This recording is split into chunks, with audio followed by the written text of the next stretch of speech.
Donc on est encore dans Aseh Lecharav, donnons une autre explication.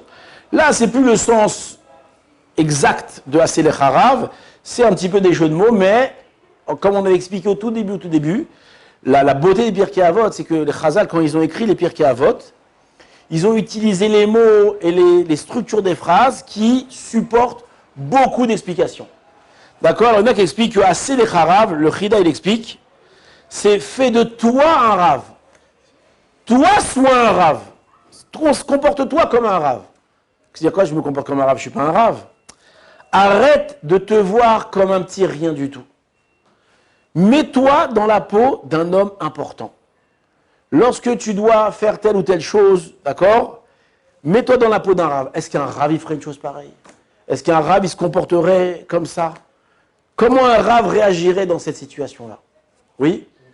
Des fois, et c'est pas des fois, c'est quand on se considère comme un rien du tout, alors on se permet de faire n'importe quoi. D'accord? Comment on mange qu'on n'a rien du tout? Avec les mains comme un machin. Mais si pendant un instant tu te mets dans la peau d'un rave, le rave, tout le monde le regarde, tout le monde le considère, alors tu vas prendre ton couteau, ta fourchette, tu vas manger proprement, oui, etc. Donc fais-toi de toi un rave. Et comme ça t'évitera de flancher. Ici, il y a le Chida, il ramène dans Fil et Kousurat, dans un endroit où il n'y a pas d'homme, toi sois un homme. Qu'est-ce que c'est le Mishnah?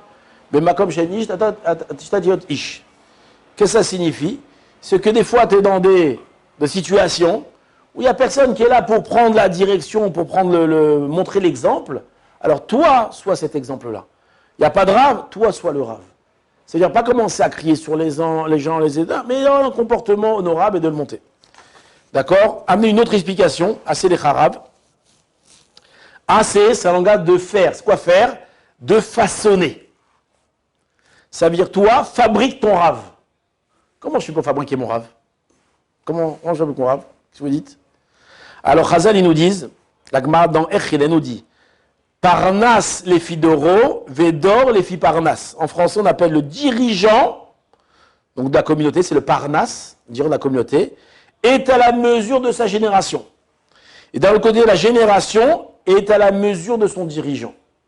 Qu'est-ce que ça signifie?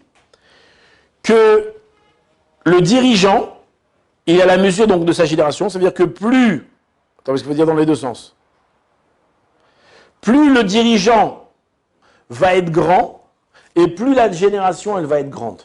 Mais le contraire, c'est aussi vrai. Plus la génération va être grande, plus le dirigeant va être grand. Et donc, ce que le Rav doit faire pour monter la génération, alors, c'est son problème à lui. Il se débrouille, il doit faire des choses pour faire monter la génération. Mais moi, ce que je dois faire, je dois, moi, mieux me comporter pour que le Rav de ma génération, alors lui aussi, il augmente. C'est un peu flou, mais je vous l'explique autrement. On peut avoir, des fois, des discussions avec des rabbinim, d'accord, ou des gens. Quelle sorte de discussion? On peut discuter de la pluie de beau temps, n'importe quoi, raconter des blagues, tout ça. Alors c'est bien rigolo, on a bien rigolé, c'est sympa. Mais en réalité, on n'a pas été utile au Rav. Mais si toi, tu vas lui poser des questions et tu essayes d'affiner des choses chez lui, qu'est-ce que tu fais? En réalité, tu es en train de le façonner. Tu es en train de le grandir. D'accord? Dans les communautés, quand les gens ils viennent poser des questions et des questions et des questions, le Rav, qu'est-ce qu'il est obligé de faire? Ouvrir les livres, chercher, répondre aux gens, répondre à lui, se casser la tête, aller chercher. Et quand je viens lui poser des questions intelligentes, et je me comporte avec lui de façon intelligente, je ne le prends pas. Parce qu'il y a des communautés comme ça, que le Rav c'est un pote, c'est un copain, on rigole avec lui. C'est pour ça qu'il y a le Rav. Le Rav, il est là pour transmettre la Torah. Donc plus toi tu vas lui poser des questions, plus tu vas le façonner, plus tu vas le grandir. Donc ça veut dire Aseh Lecharav. La grandeur et la qualité du Rav, elle dépend de toi. Nous, on avait à la Yeshiva un Rav, qui s'appelle le Rav Dimitrovski. C'est un gaon. C'est un géant. Mais on ne ressentait pas dans le cours, c'était un petit peu léger, quoi. Et il y a un ancien, il nous a dit, ce Rav-là, si tu ne l'excites pas, alors il parle gentiment, calmement. Il dit, qu'est-ce qu'on doit faire? Allez préparer le cours. Allez chercher des questions. Allez préparer bien. Rentrez prêt en cours. Et montrez-lui que vous êtes prêt. Montrez-lui que vous êtes des lions. Et vous allez voir comment il va démarrer.